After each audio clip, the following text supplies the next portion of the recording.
سلام البنات، كي دايرين؟ لاباس عليكم؟ كي درتو مع هاد الاجواء هادي؟ نتمنى تكونوا بخير وعلى خير وبصحه جيده، ويلقاكم هاد الفيديو في احسن حال. هذا الفيديو اليوم عباره على غريبه كتجي هشيشه لذيذه واقتصاديه كيف عودتكم. مكونات بسيطه ولكن كتجي رائعه في الشكل ولا في المذاق.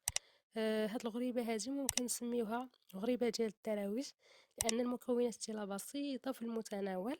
غنحتاجو ليها كيف كتشوفوا كاس ديال الزبدة مذوبة، كاس ديال الزيت، كاس ديال السكر كلاصي، جوج خمارات اولا جوج معالق صغار ديال الخميرة كيماوية،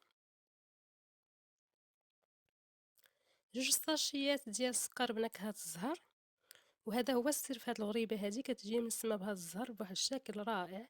غنحتاجو قبصة ملح ودقيق على حسب الخليط، تقريبا 300 غرام اللي غادي تهز لينا هاد الغريبة هذه.